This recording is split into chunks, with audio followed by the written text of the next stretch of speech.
that. But here we go. Welcome to the Greg Green live stream. Man, today's been weird. Trying to set this up. Facebook doesn't like me for some reason, but I'll get that figured out. But yeah, got some things I want to kind of go through today. Like I mentioned, Juneteenth right around the corner. UFC happened last night. Fantastic event.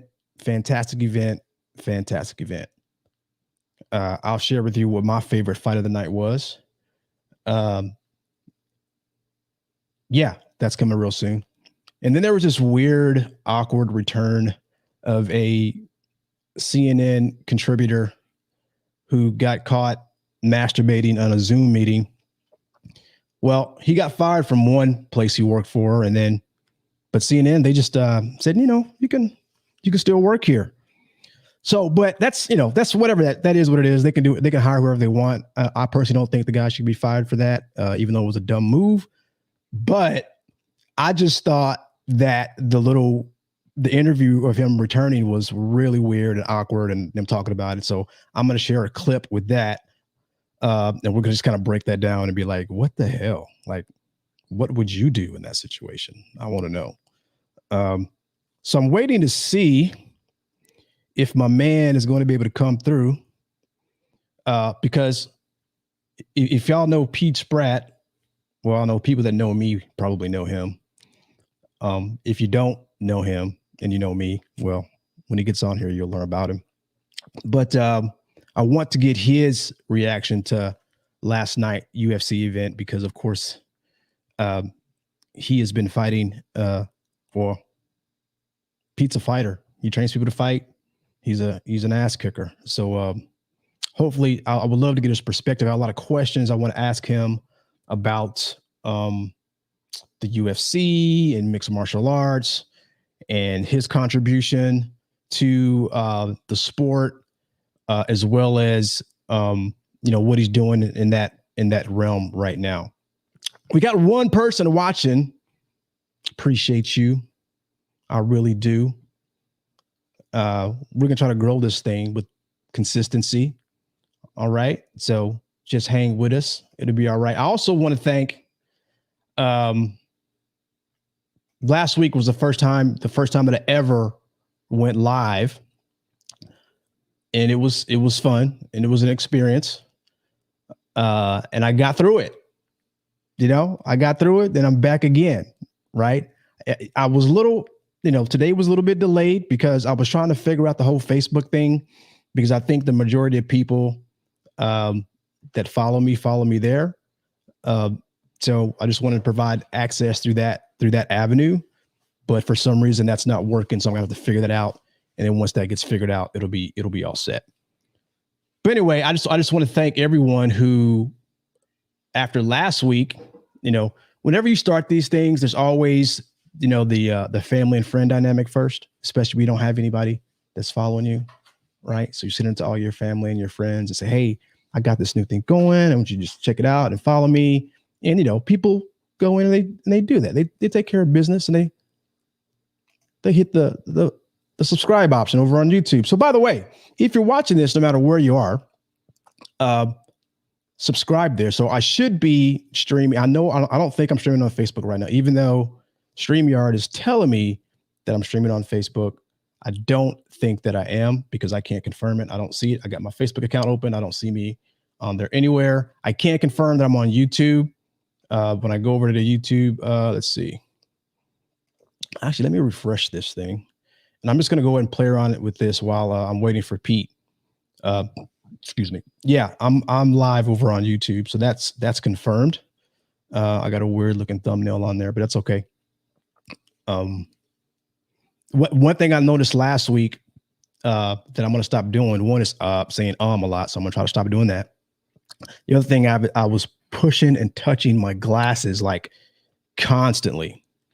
So I'm going to do my best to not do that today. I know that I've already done it probably a trillion times, a trillion times up until this point today, but I'm going to stop doing that because right now I'm constantly thinking about that. I'm not going to touch my glasses. Boom. DVA Mechanics is following me on, or is watching over on Twitch, streaming on Twitch as well. So Facebook's supposed to be, I can confirm that I'm streaming on YouTube because I can see it. I can confirm that I'm streaming on Twitch because DVA Mechanics just put a heart in the comment section. So I appreciate that. I really do. And I don't know what's going on with Facebook. I really don't. So last week, what happened? I'm just going to kind of like recap last week because I'm still waiting on Pete to show up. Hold on. Okay. So last week I was watching the Floyd Mayweather and Logan Paul event, and I called that an event because that's what it was. Very entertaining. I'll say that. But I was watching that event, and so as I was watching it, the sound, the commentary was coming through on my microphone, even though it wasn't showing like the fight or anything. The commentary was coming through, and so Facebook didn't like that, and they blocked me there. So that's okay. That's understandable. I didn't know that was happening, so sorry about that, Facebook. But they blocked the stream.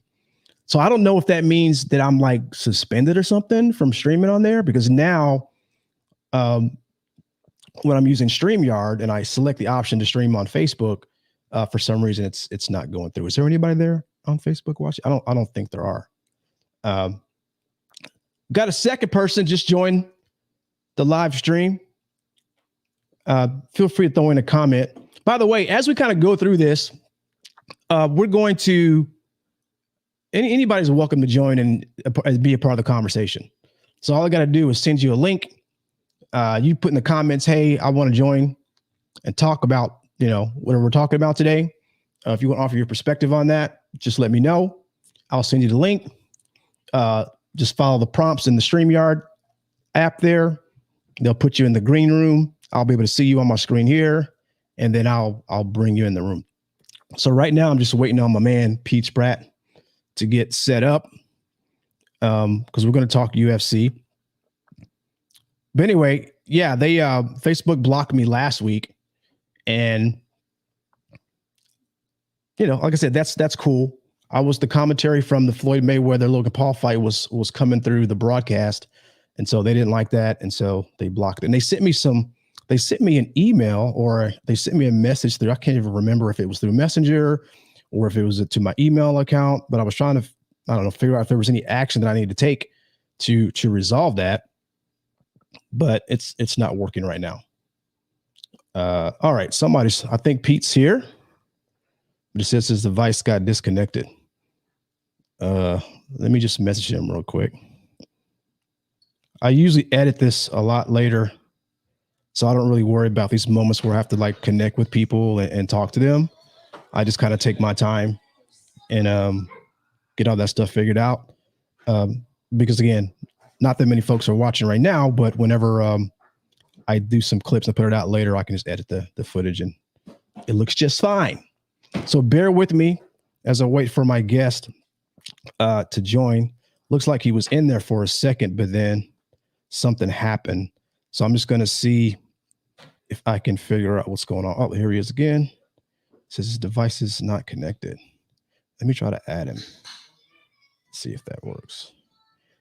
They will need to connect their mic before add them to the stream. Let me see if I can private chat him real quick. No. So Pete, if you can hear me, for some reason your device is not connected. I don't know. I don't know what's going on with that, but I'll wait. I got time. I'm not going anywhere. Again, we're going to be talking Juneteenth, remembering the East Street celebration and the street dance back out in Sherman, Texas. I don't think they do that anymore out in Sherman, but when I was growing up, man, it was really, really something that everyone looked forward to. But it also made me think about a few things that I didn't even recognize during that time, that I just kind of want to just put out there. And while I'm waiting, I can just kind of give you a little bit of insight on that. I was thinking about how, so first let's go ahead and break down Juneteenth, which is a celebration for, well, it should be a celebration for every American, but mostly only Black Americans celebrate it, or African Americans. It is the day that June 19th, 1865, is the day that the word finally came to Texas African Americans that slavery had ended. So there's been some debate recently that I've heard on the interwebs, the internet, and all these platforms that people are just popping up and doing stuff like this, talking about. There's been some conversation and some controversy, some arguments about whether or not that's the appropriate date that the information was relayed. So Abraham Lincoln, when he did after he read the Emancipation a proclamation, or after that was issued or signed or whatever, they didn't have the technology we have today, and the word didn't get spread out that fast. So for some folks, it took a couple of years to get the word that they were free. I just touched my glasses again. Oh, damn it. But anyway, so it made me think a little bit about growing up and celebrating Juneteenth. But what I didn't realize at that time, back in my hometown, Sherman, Texas, what I didn't realize during that time, and it was really obvious, I didn't realize how segregated my town was. And it made me think about, when we went to that celebration every June, the people that were there and the people that weren't there. But I mean, and for that event at that time, it kind of makes sense. But then I thought about, well, what about during the times when, we're not celebrating Juneteenth, right? And the place where we celebrate it, whenever I went to that place, which was primarily in the African American community in Sherman, Texas, but when I went there, who did I see? Right? There was a lot of people that I went to school with that I never saw there. And then I just thought about, wow, all of my white friends that I have, really the only time I ever saw them, with the exception of a few, was the only time I ever saw them was when I was at school. Even during the summertime when school wasn't out, there was a lot of people I didn't see in my community. Now, I oftentimes found myself in their communities, whether through sports or public, establishments. But it was very rare that I saw any of my white friends in my community. But I never thought about that at the time. At that time, it wasn't even that big of a deal. So it looks like Pete is really trying to get on. I don't know. Let me see if he's messaging me real quick to see if I can figure out what's going on. All right, I'm getting text messages. Wait, did I miss the podcast? No, hold on. Let me text this person on YouTube now. Go over on YouTube. Go. YouTube.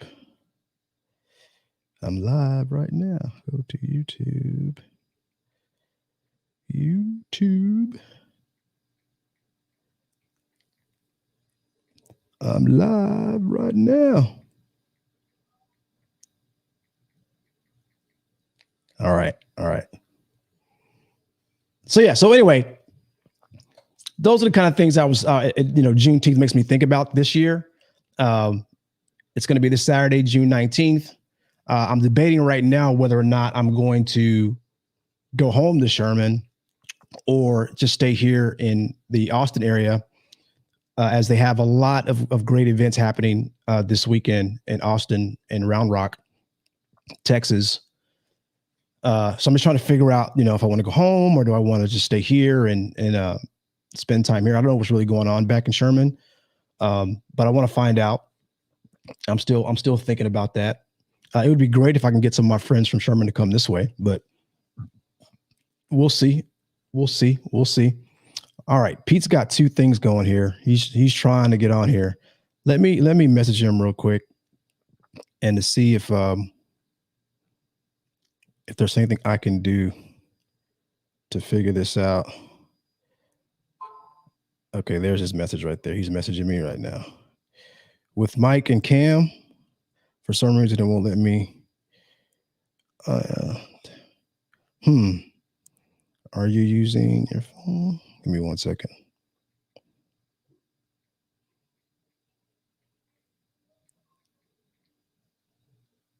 Trying to connect with the secret weapon, Pete Spratt.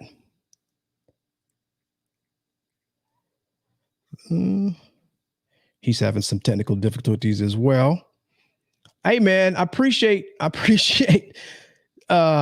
these two people that are still here. One of them might be Pete. But that's okay. That's all right. Touching my glasses. That's all right. Another one. Give me 1 second here.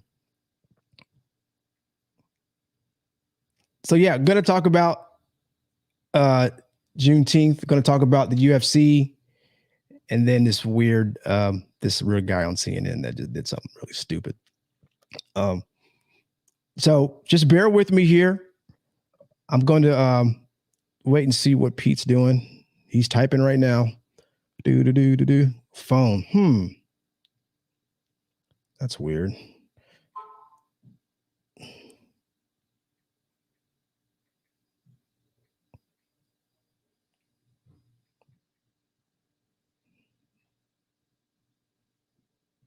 Uh-oh, that's crazy.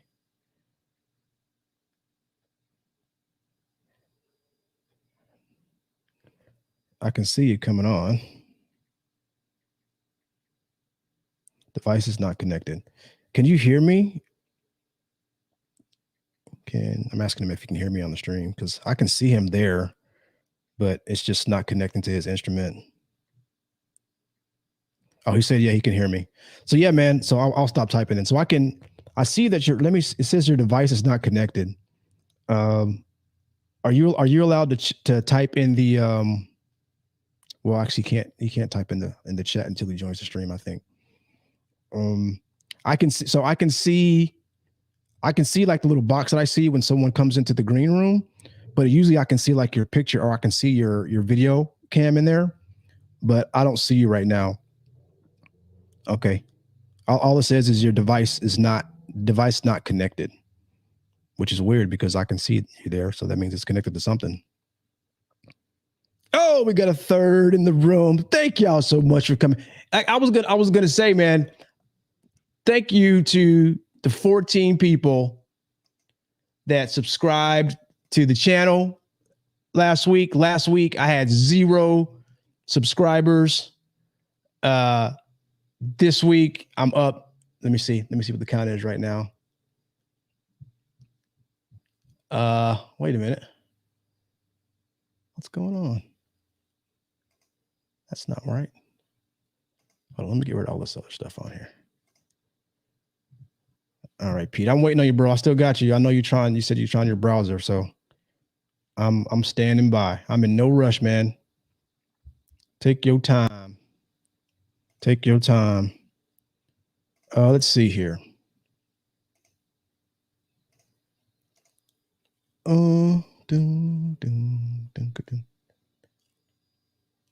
Analytics. All right. Oh, I'm up to 15 subscribers. There he is. I see you, man. Cool. All right. Let me bring you into the room right quick. Hold up. Oh, I'm so excited. I can't believe this. Ladies and gentlemen, coming to the screen, my main man, my long lost cousin, the secret weapon, Pete Spratt. What up? Man. Hey, man. Thank you so much for taking the time to holler at your boy. I really do appreciate it. You know, I did this thing all by myself last week. and I was just kind of rambling and babbling on for a few hours. But it was a learning experience. It was fun. I'm looking for somebody like you, hint, hint, to be a regular guest on here, especially after UFC events, because you know what you do. And I know you watched the fight last night. It was a really good card. We're going to get into that a little bit later, but I just definitely want to get your perspective, and I also have a lot of questions just about MMA in general, because I have, this UFC thing and mixed martial arts has been around for a long time, but I feel like it's just really, really exploded in the last few years. And so there were some things I remember when I first started watching it back in the day that I really didn't like about it. And now I feel like it's changing. So I'm going to ask you some things about what you think about some of those changes I think that have happened, and just get your perspective on that. For sure. But before we do that, man, hometown, I don't know if you got to see the topics that I put on the little screen there, but Juneteenth, man, is right around the corner. Yeah. And I was thinking about, I don't know how much you heard before you were able to get on here. Actually, I got this other one, let me get rid of this other one real quick. I got you on here twice, so someone to kick one of them out. All right, cool. Got that one away. So now it looks better. All right. So I was thinking about, growing up in Sherman, and then every year, Juneteenth, man, we had the street dance. And I just remember that being a very, special time growing up. And then we always look forward to that. And then I started thinking about what I didn't realize back then is how segregated Sherman was at that time. And how, all of our white friends that we had from school, we never saw in our community ever. Yeah. Never. Yeah, I'm not saying they didn't want to be there or whatever, but they just weren't. Right. Yeah. And we were always in their community, whether it be like in sports. We're playing like Little League football out in Fairview Park. I mean, that's a park, just like the park on East Street was a city-run park. But they never came to East Street. Yeah, and we never had Little League events there. We had a full court gym there. We never had any basketball events there. Yeah. When I say events, I mean events for the entire community of Sherman. Yeah. It was there for the Black community, right? But for just the people there was a swimming pool there. Remember that swimming pool? Yeah. I remember when that swimming pool was open. Yeah, for sure. Right. That closed down when we were still growing up there, but still there was just so much happening on East Street back then. I thought about, and then now I guess recently, I don't know how much you know about this. I don't know a whole lot about it, but I don't know what type of events they're doing in Sherman now. What I'm being told is that the East Street thing is no longer a thing, and they do it over at the municipal building or something like that. I saw some videos, I think, a couple of years ago. But do you know anything about that? Nah, I don't know anything about that. I know I saw, people are able to keep up with everybody through social media. I know last time I saw some people posting from being on East Street on Juneteenth, but I don't know if it was like it was back in the day, the whole big celebration that we had on East Street. I don't think it's like that anymore, man. Yeah. It was crazy, man. I think what a lot of people don't know is that, of course, you and I know this. You and I, man, we had a breakdancing group. Yeah. Right. And the summertime, we used to walk around, challenging people. Yeah. And then, I remember, I remember about you during those times. Remember, you had that big ass boom box with the TV on it. Yeah. Playing Planet Rock, baby. Yeah. Had the TV on it and everything. Yeah. I don't even know if that TV worked, but it was on that and it was hot. It was cool. Yeah. Put the antennas on that thing. You probably get a few channels. Yeah, man. I saw that and I told grandma, I was like, I gotta have that radio right there with the TV on it. I'd be the coldest dude in the school. You was. But you always were. But still, that was just a cool time, man. Is there anything specific that you remember on any given year about Juneteenth and Sherman and the street dance? Yeah, man. I remember one time, like this will stick out in my head forever. Uh-huh. So one time there was this group of guys that came from Dallas, Mm-hmm. and they felt like they could come to Sherman because they was from the big city and try to punk everybody on East Street from Sherman. Wait, who is this again? Some dudes from Dallas. Oh, really? Yeah, Okay. some dudes from Dallas Mm-hmm. got invited, probably messing with some of our classmates, knew some of our classmates came down from Dallas, Mm-hmm. and they felt like they was gonna run something on East Street. Man, when I tell you them dudes got beat up and ran off of East Street, and but the bad thing about it is they came back armed. Mm. They shot up Booty Brown's car, What? and yeah, they shot my cousin. They shot my cousin Derek Fee at the time. He got hit with a 12 gauge. Had to rush him to the hospital. Damn. Well, that's probably why they don't put there anymore. You can see in the chat, but Tanisa just put a message in the chat. So she's watching. She said the event was moved. She said, yes, the event was moved. Nope, nothing like it was in AG. I should get her ass on here. See if she come on here. Oh, well, anyway. Yeah. I don't think I remember anything specific. I remember I used to live like right up the street. Remember I used to live on Orange Street? Yeah. Yep. So I lived like right there, and I would just walk down there, and it was just a whole big event, right? For the whole week, wasn't it? We did like they had like all the barbecues, people selling barbecue or whatever, and people just there hanging out, having a good time, playing loud music. And it was just a great time. I just really wish, man, and maybe that's changed now. Maybe with them relocating it, maybe more of the Sherman community is getting involved in that and participating and showing up. Because I said I remember I did see it was probably like a Facebook video where they were having like a celebration out there, and they were out in the municipal building and out in the grass area there, and people had lawn chairs and everything. I don't remember looking at sort of like how diverse the group was in the crowd, but I would imagine that since it's more of a central location, as far as the way that the communities are split up in Sherman, that a lot of people would be a part of it. Yeah. Yeah. I mean, it's funny, man, because as I've gotten older, I just to touch on what you were talking about earlier on the segregation in the city, man. Right. It's like we really didn't realize that it was like that when we were there and when we were kids. But until we got older, I'm like, man, like it's literally like we did not cross over to the other side of the tracks. No. Like it was crazy. Yeah. And what they don't, and it's funny how when you think about our football team, how closely knit we were as a football team. Right. But then when practice was over and it was time to go home, everybody went to their own side of the town. Exactly. Bro, it's mind-boggling to think that it was so segregated like that. Right. And I don't know if it's, intentionally, subconsciously, but it was crazy. I tell you, Larry Barber used to come through the hood to see me all the time. Right. But he was the only person that I remember that would even venture off over into our side of town after school hours. Right. Let me see. I used to run around with like Matt Jones back in the day. Yeah.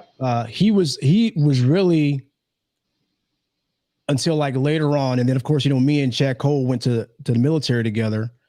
So I spent some time with him before we both left, but they were probably the only two people white people that ever came to my house. Yeah. Especially when I was living in that area in the East Street area. Yeah. Yeah. No one ever, and I was at, their houses all the time. Yeah. So now I don't know if I don't know if it had anything to do with me or just the fact that, the town was so segregated. It's just that, there was no reason for them to come to our part of town. Yeah. At all. So that's kind of one of the things we talk about privilege. And there's a lot of debate on, what it is and what it means. But if you think about there being a need for them to come to our community, there was none. Yeah. Right. And so I think that's a unique privilege that they had. They can move and do whatever they got to do without even stepping foot on our side of the tracks. Yeah. Right? So, and really, if you think about it, for the most part, we were self-contained. They had their stuff, we had our stuff, we had our black shops. We had Reed's grocery store. Right. We had the we had the barbecue place. So I mean, we were self-contained. We had our own groceries and our own system over here, and they had their own. And then when you wanted to go to the movies and stuff like that, of course, that was where we could meet mutually. But for the most part, we were self-contained. They were a self-contained community, and we were on the other side of the track, self-contained. It's wild. Yeah. We had the block. The block. All those businesses down there that we had, man, all gone. Yeah. Yeah. Give me 1 sec. What's up, man? No. Oh, it's connect to Wi-Fi. Yeah. Yeah. All right. Sorry, bro. What's that? Any spaces? No. What do you mean spaces? Oh, no. That's my son trying to get on the Wi-Fi. I just put in a new like booster system in my house because my streaming was getting like interrupted last week because I'm in my garage and my router's like way upstairs. Yeah. It was like cutting out stuff like that. So I got that little Google Wi-Fi thing where you can put like a different one in each room. And so far it's working pretty good. Oh, okay. Yeah. So he was asking me how to get that. But anyway, but yeah, man. But again, it kind of going back to like, it's weird that during that time, we never even recognized it. Bug just put in there. We had King Saver. they had Tom Thumb. Yeah. King Saver, Tom Thumb. Wow. Oh man.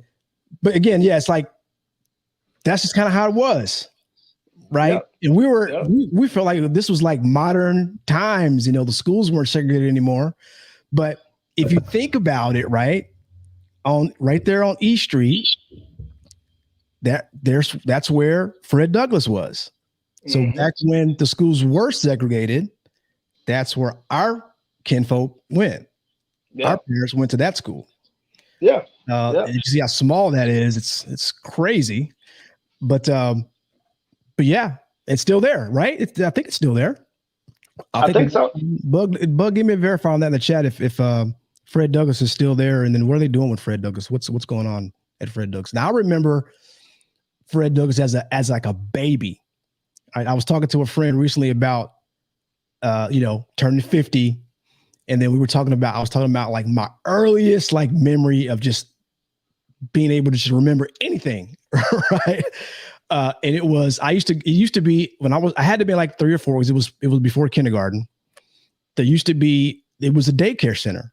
And that's where like my mom would take me, drop me off when she went to work. Yeah. And so I would go there and I remember, like taking naps. I remember playing like in the little playground out there.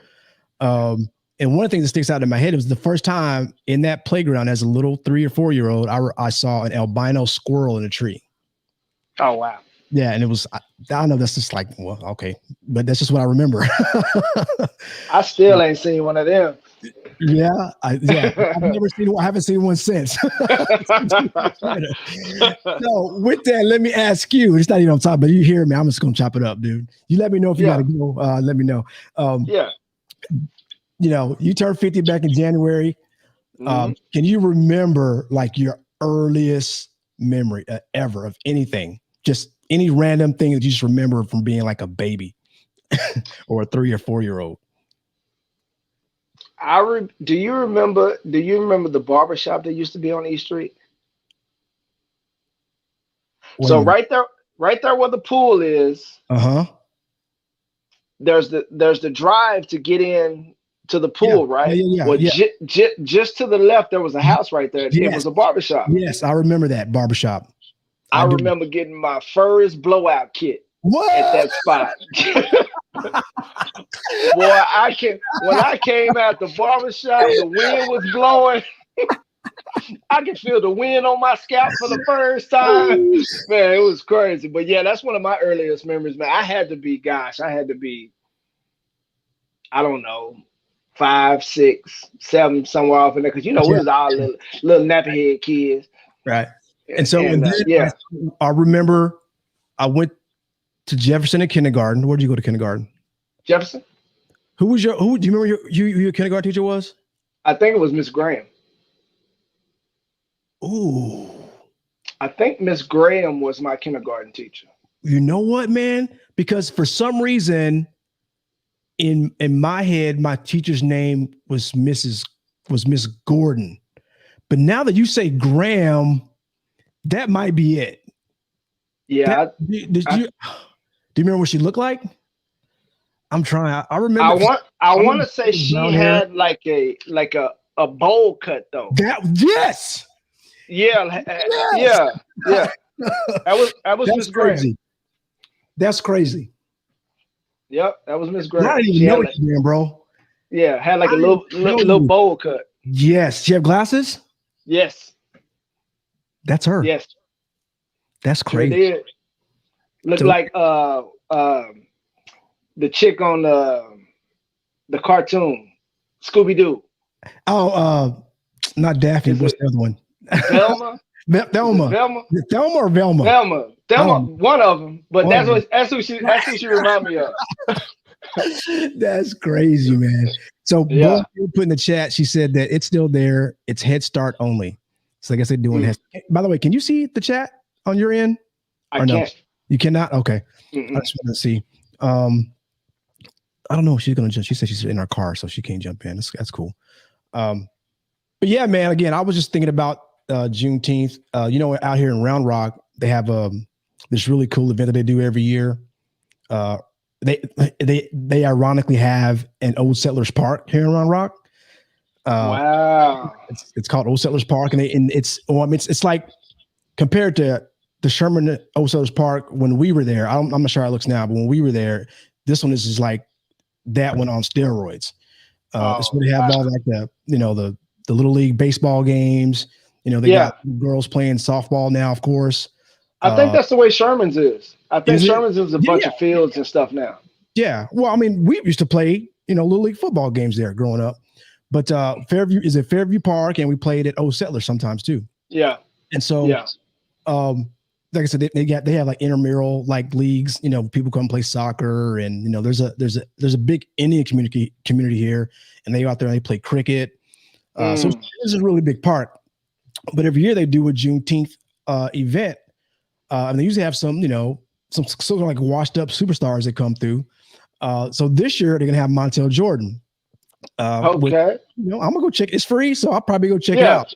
I was thinking about going to Sherman though, because Greg Edmondson just hit me up recently and said he was going to be in town, but I just don't know if I'll be able to get up that way. I'm gonna see what I can do, but if I don't, I'll I'll be doing Juneteenth. Do they do anything in San Antonio for Juneteenth that you know about? Not that I know about, but they really do a lot of stuff as far as for the Black populace out here. Okay. They do a lot of stuff, but I hadn't really heard of anything big as far as any kind of Juneteenth celebration. But I live on the other side of town. I think all the Black folks live on the east side. Oh, okay. And I live on the north side of town. All right. So they probably do some things over there. Yeah. Cool. For sure. All right.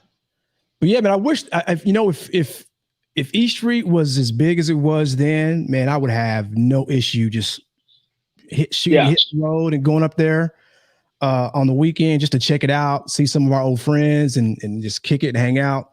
Yeah. Bug put something else. She put the barbershop is where lightning struck when the Carters were fighting and we were all running. You talking like Russell Carter and them? Is that what you mean?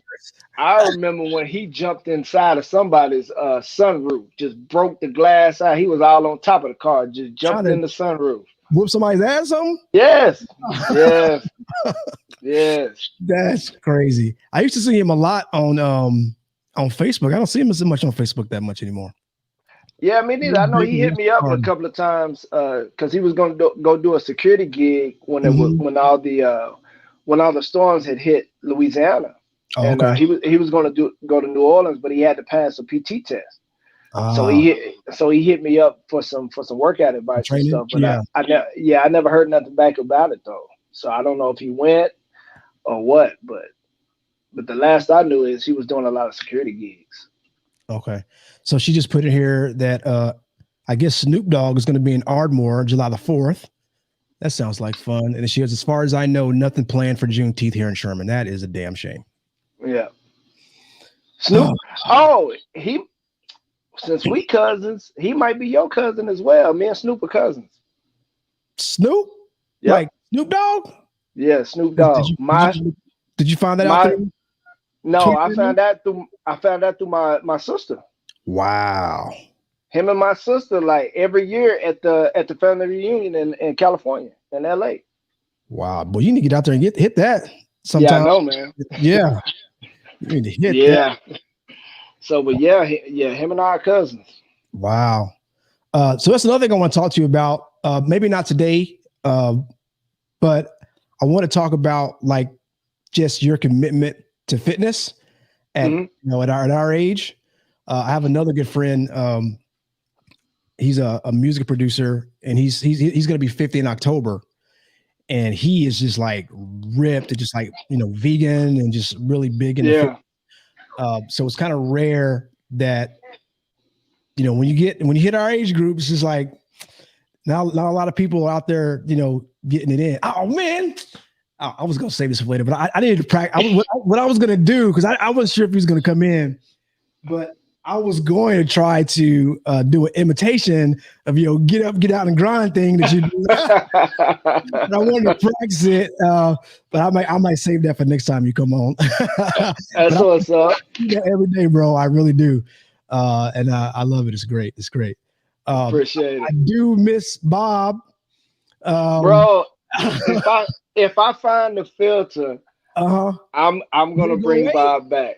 Yeah, I can't find it. I can't find the exact filter that I used to use. But if I find it, I'm gonna bring him back. Man, that was great. It was only a matter of time before Bob went viral, bro. It was only a matter of time. That sucks. They pulled that app. Were you using that on IG or no, it was on Snapchat. Snapchat, yeah.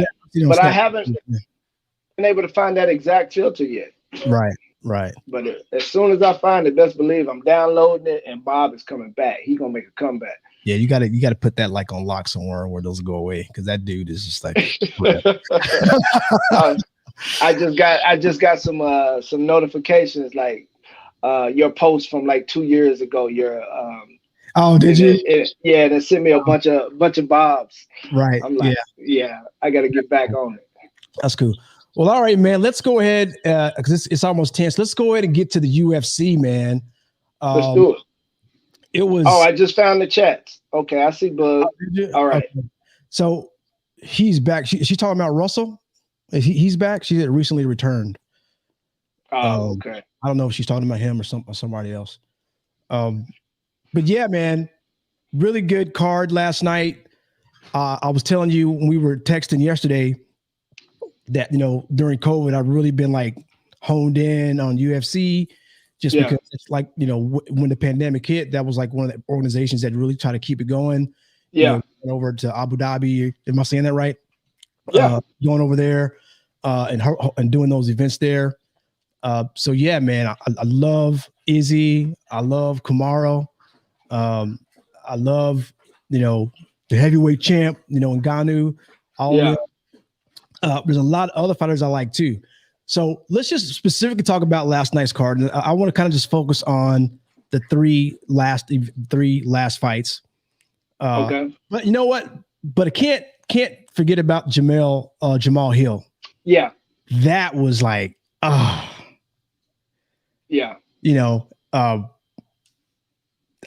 They said it wasn't even broken. Yeah, that's what I heard. Dislocated.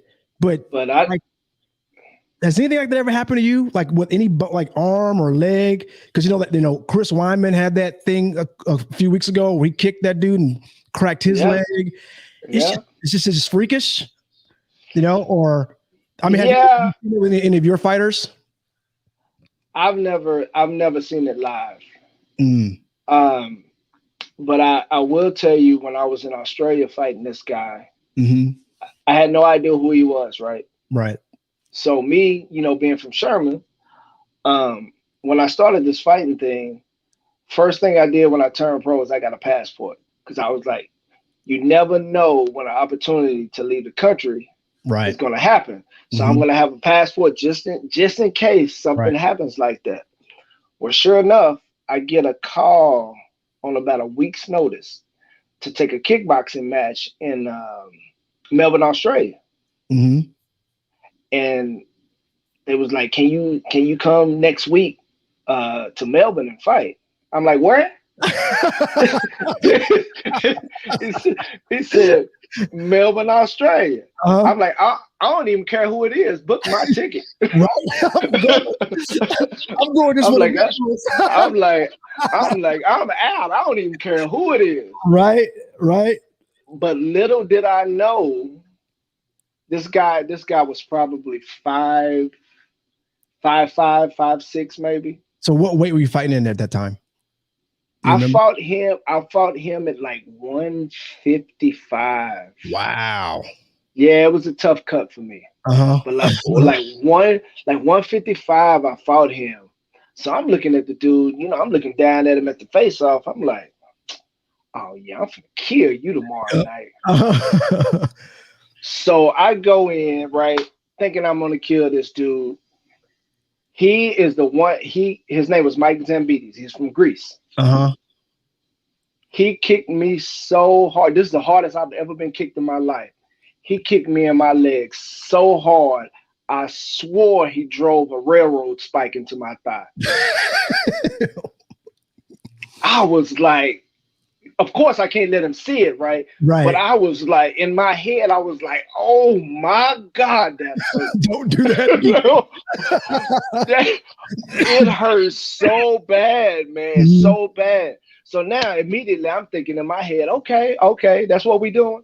Mhm. Okay, I'm gonna get you right back. Just like Chris Weidman, I tried to kick him as hard as I could, and he checked it. Uh-huh. Then he smiled and winked at me.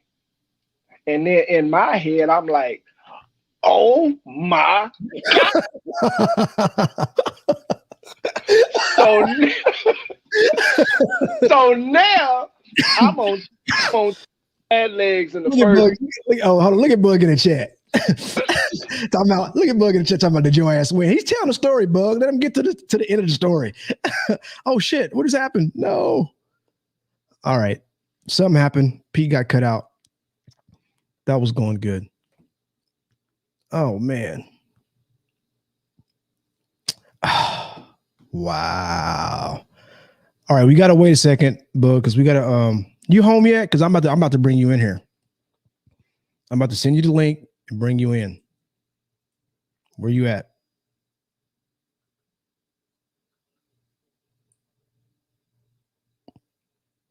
Uh-oh.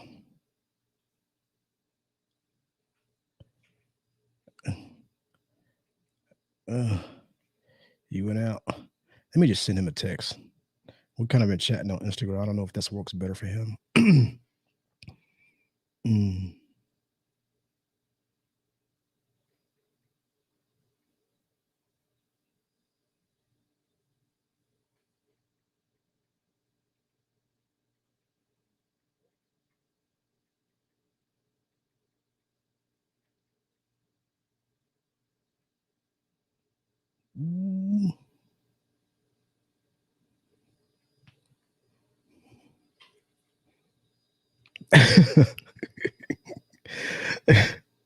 Yeah, we're waiting. Are you home yet? All right, I'm about to send you this link. Hold up. I'm gonna text it to you. So click on the link. Actually, I'm just gonna put it in the. Yeah, I'm gonna hold on. Let me text it to you.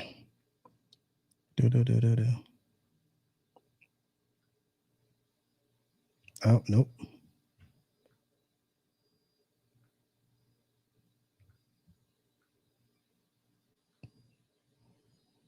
All right, I just sent you the link. Excuse me. I just seen the link bug. There he is. He's back. All right, I'm back. All right. I don't know what happened. I don't either. So anyway, so after he checked in and winked at me, like I said, I was like, oh my God, that hurt. So now I'm walking on two bad legs in the first minute of the fight. So then I ended up dropping him with like a jab in the first round. And then we go to the second round. I told Maurice Smith, famous kickboxer, famous black kickboxer, one of the best ever. So I'm sitting in the corner. I'm like, oh my God, Maurice. I'm like, my legs hurt, man. Like that little dude is tough. So he's like, man, just get out there and fight. So anyway, second round, I get knocked out. He caught me with a kick right across the chin. Oh. Boom, I'm out of there. Mm-hmm. I'm like, all right, that's over. So then I decide to go see who it is that I'm fighting. Mm-hmm. Multiple time K1 world champion, K1 Max world champion. I'm like, wow. Yeah. So at that time though, did you have a team, or were you just like doing your own thing and like you were like I was doing my own thing. Yeah. That's crazy. I was a Ronin out there. I was like, hey, wherever the fight is, let's go get it. I'll find me a corner. Nice. And yeah, man, but yeah. Well, you gotta start somewhere, right? Yeah, that little dude, kicked the shit out of me. What's up, bud? Hey. What's happening? You're gonna need to get some light. Hey, Pete. How you doing? There she is. Can you see me now? Yes. I don't have all that high-tech equipment, so I can hear you better on my Bluetooth in my car. No, that's fine. That's good. I'm glad you was cruising around listening to us, man. Yeah. Hey. Let's ride or die. I was leaving city limits. You went to city limits? I was leaving city limits. Yeah, and I was like, oh shit. When I'm in the car, I was like, oh wait, damn, did I miss it? That's why I texted. I was like, did I miss the podcast? I started late because I was trying. So I don't know if y'all heard any of what I was running my mouth about before y'all got on. But last week when I did my live stream, I was watching the Mayweather Logan Paul event. Mm-hmm. And so as I was watching it, the commentary was coming through on my microphone. And so Facebook blocked it. Because they heard it was on live and they were commentating on it. It's like I was sharing like some sort of broadcast of the event. I mean, that was totally unintentional, but whatever. And so when I tried it, if I'm using StreamYard, which is a service you can use to stream on multiple platforms at the same time. So I'm streaming on YouTube, Facebook, and Twitch. But right now, only YouTube and Twitch are going through. Now, Facebook is telling me that it's streaming, but it's not. I mean, if you guys open up your Facebook, you probably don't even see us on there. So I don't know. I don't know what's going on with the Facebook one. I got to it from my face when I posted the like to join your podcast. When I posted that on Facebook, that's what I touched to get into it. Huh. That's weird. So you saw something on Facebook today that said that it was coming on? I posted it like probably last Sunday after we got off the last time. Yeah. Okay, I did see that. So thank you for that too. I appreciate you. You're welcome. Yeah. So I don't know why it's not going through on Facebook. But real quick, since you're in here, we're gonna talk about fight here in a second. But since you just jumped on, what happened to Juneteenth? Yeah. So what had happened was that at a certain point after we couldn't be there any longer over the night, because remember when we were younger, that party would last through the night, the street dance and everything.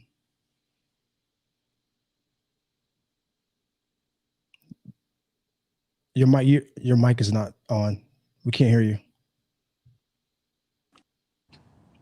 Can you hear me now? Yep. Mm-hmm. I don't know where I went. Like I couldn't see me. Can you hear me? Yep. Yeah. Okay. So remember the situation happened where the I believe it was Dwayne Nelson and Buki. Remember they were shooting and he was flying through the park on the motorcycle and all that stuff. Well, that's when we couldn't have it anymore, like all night. So the church, like after, by the time we were done with high school and stuff, a lot of the church communities were the organizers of it. Right. So then it kind of took a change. It took a turn where there was not the nighttime party, the block party was gone. So the last couple of years, that dynamic with the church groups has changed because the churches themselves have changed with, the leadership and all that kind of stuff. So what had been before COVID, it was like Reverend Brown, Ricky Summers, like the guys that are the motorcycle group, Ernest Chaney and some of those guys, the motorcycle group. They had been working, but then it was said to me recently that like if there were 10 members, only 3 people were doing mostly everything, working. But then it was. Sorry, I hear my damn self. Yeah, I did something silly. I pulled up the YouTube show. You can hear it, so I had to stop it. Go ahead. So last year, COVID happened. Right. So there was not going to be anything. So a different group of people had something at Pecan Grove Park.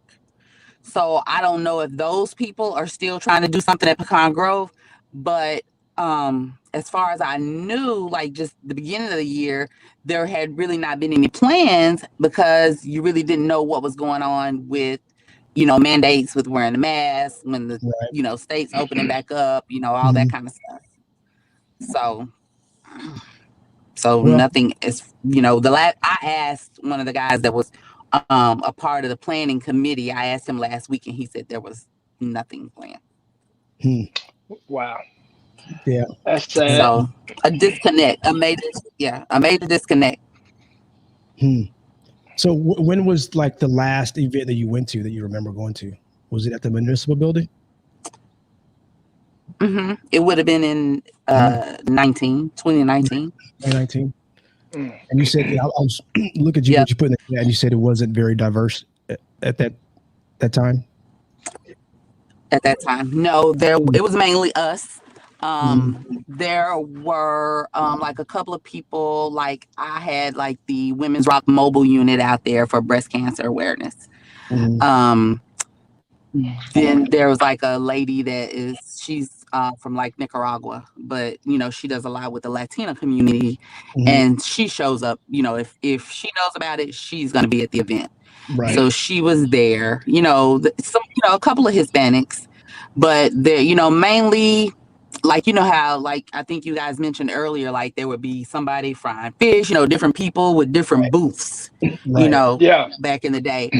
So it was, kind of similar, like some of the classes that, some of the, high school classes that get together had a booth, because I remember it was like class of 80 something. I don't know. My cousin Shauna's class, Shauna Nelson, like their class had a booth, and I think their reunion was coming up. So they had a booth because they were trying to raise money for their reunion. And then just different people. Yeah, they did have like some vendors from other areas like Sherman Arts Fest and the Latina community, when they have stuff, they're doing it big. And so there was an issue like amongst the community when they actually took it from East Street to over here. And like a lot of people are saying, that's what's wrong with the African-American community now, is that we always want what they're doing. Right. And then, in an effort trying to get what everybody else is doing or to be able to go in their establishment, we neglect our own, so to speak. Yeah. And then when what happens when you neglect your own, establishments and your own communities, then it goes down. There's no value. It goes down. It has to close down because we're focused on what everybody else is doing. Right. So, I mean, as far as I know, when it comes to East Street and all that kind of stuff. I believe, you know, that it's more so run now by Sherman Parks and Recreation. You That's know, like the the city, daycare right? is no longer the daycare. Mm-hmm. Yeah. Well, Okay. there's no daycare. But They use the facility for something else. But it's functional. There's something happening in that building, right? Because you were saying Head Start or something like that. Is that what you're talking about? I don't. So what were you talking about? Head Start? Oh, the school in the school. Yeah. Mm-hmm. Because you know the school is Fred Douglass School is where Head Start is. But remember, there's like the not the center, like the building that was the center. Yeah, the center. I used to play ping pong and stuff. Right. Yeah. So that's just done. That's just gone. Well, it was the library. It was the temporary library when the library had burned, and they were having to redo the library. I didn't even know library. I didn't either. They had to redo the library. When did that burn? A couple of years ago. Oh. Because it took them some time. Yeah, it took them some time. They took their time and redid it. So they put. It's really nice now. They moved that to E Street. Mm-hmm. Okay, so that's begs the question: what did it look like then? Were other people from outside the community coming in to go to the library? Mm-hmm. Okay. Yeah. Cool. Some of the stuff I believe you could check out your books online and stuff like that, and you could go pick them up. Mm-hmm. You know, they had a system. There was a system. That was a pretty small building, though. Right? Yeah. If I remember correctly. Yeah, it's very small. Yeah. So how did they get all that stuff in there? That's weird. Yeah. Well, it was probably like, it wasn't everything because a lot of it burned. Yeah. Oh, right. I was thinking maybe being like online or something like that. Maybe people just order it online, just go there and pick it up, and they could like store stuff back there, and somebody probably just have to go get it for you. I don't know. Yeah. Well, cool, man. Well, I mean, I hate that nothing's happening in Sherman for Juneteenth because like I was telling Pete that I just remember I have so many just great memories every year when that was coming. It was like a big deal. Right. You know, and everybody would be down there just doing our thing, you know, the street dance, had the DJ out there in the street. Did Gary Dawson DJ that thing? Right. I don't know who all, he DJed everything else. I don't know. Remember when he probably was one of the DJs. We used to have dances inside that gym. Oh yeah. Inside the gym. I know you DJed a few of those. Yeah. Yeah, no doubt. Those were just, man, it's just crazy. The kids even dance anymore? The kids even go to house parties anymore? Do they do that stuff anymore? Not like when we were younger. You know, we could just show up and start a party somewhere. Yeah. Not like when we were younger. They probably have we were partying in people's houses. We wouldn't even know whose house we were in. Right. Right. Virtual house. Hey, everybody. Everybody tune in at 8:00. We're gonna have a virtual house party. That's exactly what is happening. That's exactly what's happening. Right. So, but I don't know if you watch UFC. You're right. But you're welcome to stick around if you want to hear us babble about this. But if not, you know, I appreciate you. I had never watched UFC until my boy right there, the secret weapon. That's when I tuned in. I've tuned in a couple of times. Let me tell you, I don't remember exactly where I was when I came across. It was probably somewhere on YouTube, and I'm just like, it was probably like a highlight reel. So I'm like, what? I know that dude. Actually, I think I told you about this before, Pete. The first time I saw you, I came across you on YouTube where you were on some dating reality show. I was on Blind Date. Blind Date, yeah. He was on Blind Date.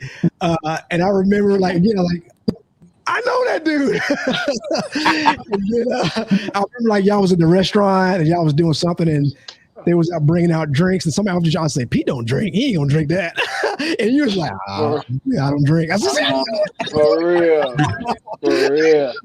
It was crazy because we were in Vegas. And so when they were setting up all of this stuff, right, or we're at the restaurant. So I think she ordered like a Coke and I ordered like a Sprite. Right. And they said, cut. It's like, what? So y'all are on a blind date in Las Vegas at the casino. And y'all are going to order sodas, So now we had to turn around. We had to change our order and get like margaritas and shots and all that, just so they can have them a storyline. You know? Oh, so they wasn't authentic, that part of it anyway. What? Yeah, it was authentic because when I took that first shot, it was a wrap for me. I was like, oh, I don't do this. Yeah. I was legit wrapped up on that one. I was like, oh, so man, y'all done wild out. Do you remember how you got set up with that whole thing? It's UFC. It was UFC. It was Fighters Week. Oh, okay. It was 5 fighters in 5 days. Me, Josh Thompson, Wes Sims. I think Tim Sylvia was one, and then myself. Yeah, it was five fighters in 5 days. UFC Fighters Week on Blind Days. Cool. You know, I remember when you talking about that fight you had in Australia and that, you know, the guy was kicking you.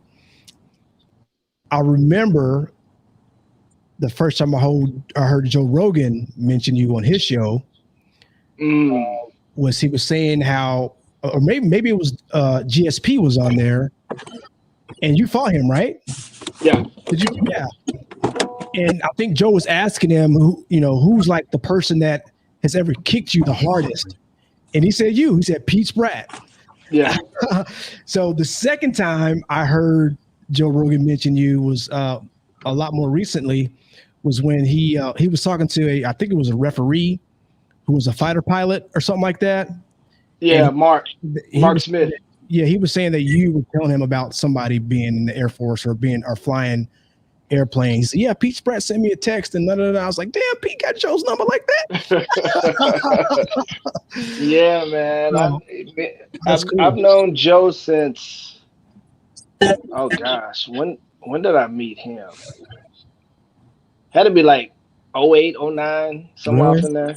Yeah, it's been a long time. Was that? I don't know how long he's been doing that whole podcast thing. That was before that, right? Or was he doing that at that time? No, it was before that. It was before the Joe Rogan Experience. Yeah, it's when he was commentating for UFC. Okay. Yeah, he's one of my favorite commentators. I think he does a really good job. I didn't even know. I mean, I always saw like his stand up stuff like that. Yeah, but I didn't know he was like that big into fighting. Oh yeah, big time. So did you watch last night, Bug? No. You know she didn't watch it. No, I didn't watch last night. All right. Well, I gotta get Pete's perspective. You know what? Let me tell you how. No, go ahead. No. Go ahead. Go ahead, bro. Well, I was gonna say the way that I even found out about Pete UFC fighting, I was in the club. And there were some guys, it was me and some girls, and there were some guys at the table next to us, and we, everybody just kind of started talking, and they started talking about UFC fighting, and somebody said his name. And I said, Pete Spratt. I was like, I know Pete Spratt. I went to school with Pete Spratt. I was like, I had no clue. I think I had to ask Tim what the hell UFC, what it was. I didn't even know. But guess what? I didn't let them know. that I didn't know. I just started talking shit. Right. So they talk about who's gonna do what. No, I'm putting the money down. It's gonna be the secret weapon. I have no damn clue. I had to call Tim like, what the hell is Pete Spratt doing? Oh man, that's funny. I was cloud chasing too when I found out my man was doing that. I know that, bro. We didn't have Google, so I couldn't Google it. Yeah. You know what the hell UFC is? I never imagined that I would have ended up making a career out of that, to be honest. Because when I first saw it, I was at Southeastern. I was 92, my freshman year at Southeastern. And I remember watching it and telling everybody around, I would never, ever do no stuff like that, man. Right. Fools is crazy. Crazy, right. Lo and behold. Hey, long as your shit was real and it wasn't like Kevin Bowden with his Rolls Royce and shit. Ooh. Oh, I don't have the shots fired sound effect. I didn't get no. Fired. I do remember that scandal. That was crazy. Yeah. That was. I don't even know what to say about this. I kept trying to get him to take me to work out with him, but he never would. Never would. No, you couldn't go.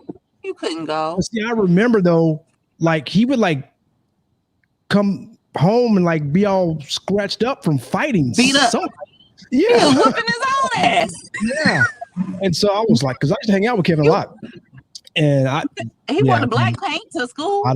I don't know what to even say about that. Yeah, because in all my years of fighting, I never had any scratches or scars like he come back to town with. I never had like that. That's crazy. So here's all right. So before we talk about the Edwards and Nate Diaz fight, because I got some criticism from people. Okay. Before we talk about that,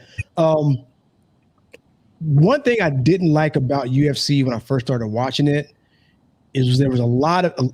It seemed like every time, things would go to the ground, there would be like the stalemate. It's like just ground and pound. It was just like not a whole lot of action happening. Now I do over the years. I mean, in the last couple of years, so I've been kind of really watching it hard. I've developed an appreciation for like jiu-jitsu and work and all that stuff. But I feel like now there's a lot more people keeping it on their feet a lot more than what it used to be back in the day. There's still, I guess, there's some fighters that's kind of like their thing. But I feel like striking is sort of like what's helped. Well, more striking with I think more fighters is what has helped UFC grow, because that's when people get knocked out, right? Yeah. Kicks and punches and stuff like that when they're on their feet, and submissions are cool, but I think for a novice fan like me, like when Rogan's talking about like what they're doing down there and he needs to do this, he needs to move around there, he's trying to run the hook. I like what? I don't know what they're talking about. Right. Yeah. So like I said, over time, I've sort of appreciated. I kind of understand a little bit more, but I really like the fact that people are on their feet more. Am I right in that, or is I just missing something because I don't know a lot about fighting? Them boys trying to get them bonus checks. That's what that is. You get you can get a performance bonus of $50K. Yeah. If you get a knockout, you get a quick submission. You have an all-out war. You can get your extra $50K. So I wouldn't say it's so much as these guys are. Well, I guess you can say they're making a concerted effort to keep it on the feet, right? Because they want to make an exciting fight so they can try to get a bonus. That makes sense. So which I mean, I have a whole separate issue with the UFC and with the pay and all of that. Yeah. So that's something we'll have to dive into on another episode. So clearly, you think that they don't get paid enough. No. When you consider the money they're bringing in, not even close. Not even close, right? It's not even close. Boxers take home anywhere from 50 to 75% of the revenue from an event. Right. Mixed martial artists, 15%. Wow. Well, here's, because I've always been like a huge boxing fan, but I'm not a huge Dana White fan, but he is what it is. But one of the things I heard him say that I do agree with is that it's like boxing, they really don't put together the fights that people want to see, whereas the UFC, I mean, they make fights happen. Like the top people are fighting the top people. It seems like to me. I guess there's sometimes there's some negotiating and stuff like that happens. I think yes and no. I think there's a lot of. I'll let you respond, but I think there's a lot of politics when you look at what's the kid that Duke Bronx just beat, Chandler. That kid got like a title shot after one fight. How do you feel about that situation? You talking about the Brazilian kid that beat Michael Chandler? Yeah.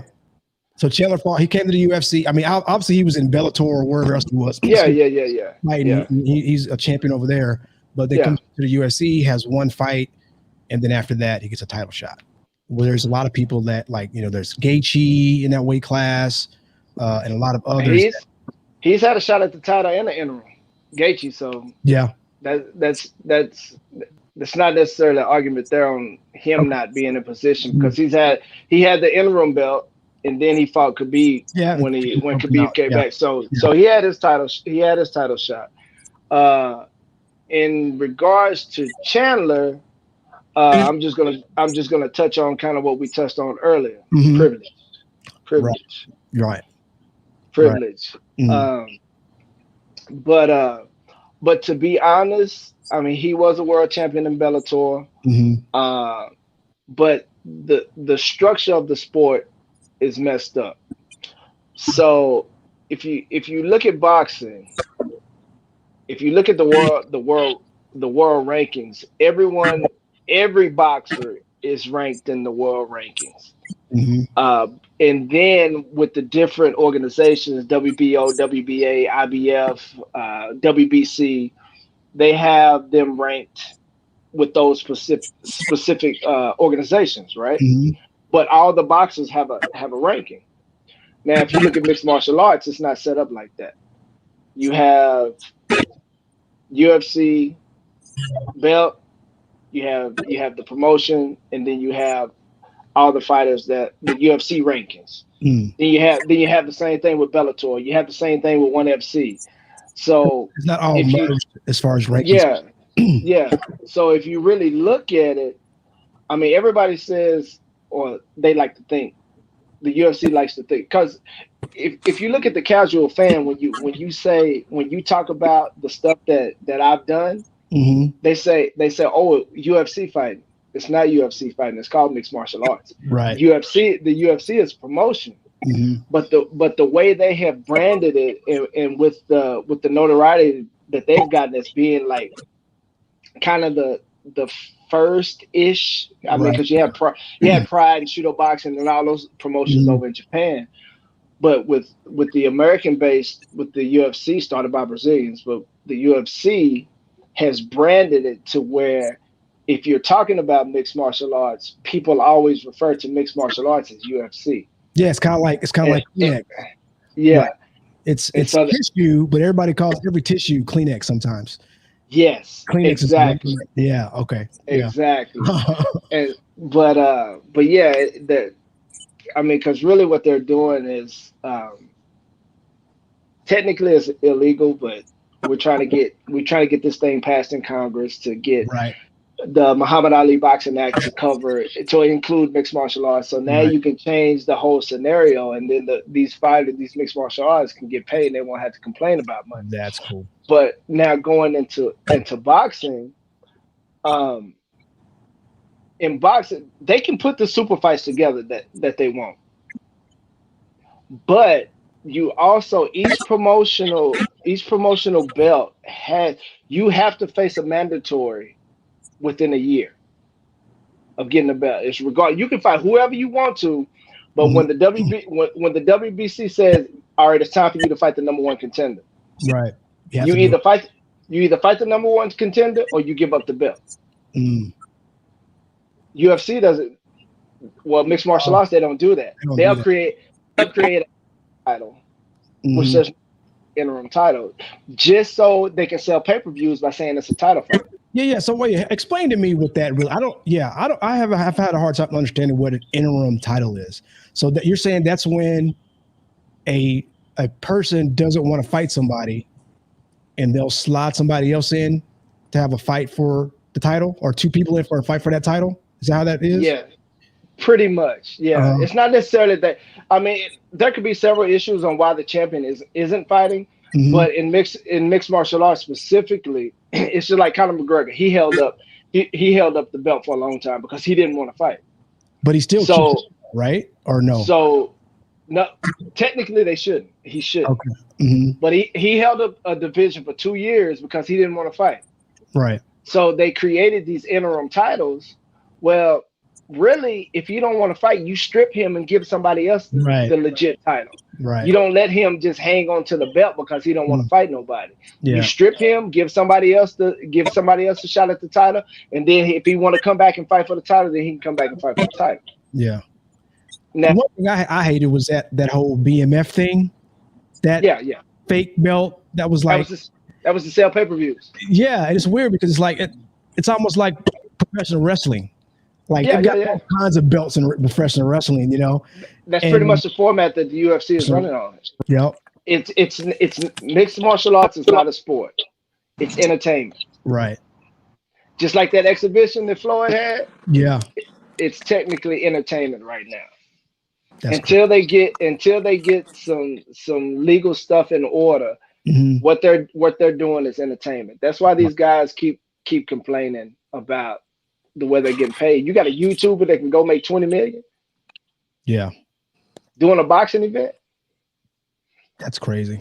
So yeah, it's it's a whole, the structure of the sport is totally messed up right now. Let's jump to this Leon Edwards Nate Diaz fight. Now, let's get in it. I thought that Leon was going to win the fight. I did too. I didn't really know a lot about Leon until about a year or so ago. Well, when Masvidal gave him the 2-piece and a soda. No, not Diaz. Edwards. No. I'm talking about. That's what I'm talking about. I didn't even know they fought. They didn't in the cage. Oh yeah. They did have like a little scrap outside, right? Yeah. Okay. Masvidal gave him a 2-piece and a soda. Yeah, that's where that phrase that came from, right? From him doing that to him, right? So yeah. But and so I was like, okay. But everybody was talking about like Usman and how Edwards lost him back in the day. Mm-hmm. And he's undefeated since then, and he's kind of like trying to get a title shot, but things keep happening where either he gets hurt or somebody drops out or whatever. He was going to get a fight last time. He had the eye poke thing where it didn't even fight, and so he said all these issues. But I remember during that Muhammad fight, mm-hmm. before the eye poke, he was whooping his ass. Oh yeah, yeah. He was whooping his ass, and so I'm like, okay, all right, this dude is nice, So I and then I saw the Diaz fight with Masvidal the last time. Mm-hmm. Masvidal pretty much whooped his ass. Yes. And, Diaz is kind of like a bleeder. You saw last night he bleeds a lot. Mm-hmm. And he comes out with that whole when he's bleeding and it's like it looks cool, right? Yeah. So I actually like him just because from an entertainment perspective, like the way he talks. He's always cussing. During the press thing, he was smoking weed and all this other stuff. I didn't even know Arizona was a legal state, but that's cool. I guess you can smoke weed in the UFC if it's a legal state. I guess it's not a well, right? It's not on the ban list anymore. So. Okay, cool. Yeah. So I like him because of all that stuff, fuck you and you just keep it real or whatever. Yeah. But again, I think last night Leon kicked his ass, man, until that last punch. And I was like, whoa. I thought Leon was gonna go down, bro. Because first I was like, okay, he's good. But then I was like, oh no, he's not. No, he's not good.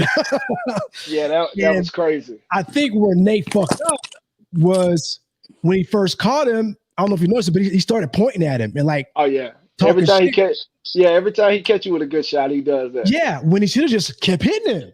Yeah. He probably would have put him out, which would have been like, oh man. Anyway, what do you think about Nate Diaz, his following? Even after this fight, it was kind of like, you remember like the first Rocky when it was over, you thought like, if you didn't know anybody, you thought Rocky won that damn fight.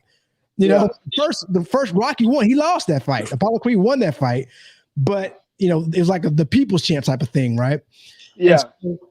But I mean, just all it takes was that one moment. So what do you think of Diaz overall as a fighter and his, and what do you think he ranks among, the welterweights in the division?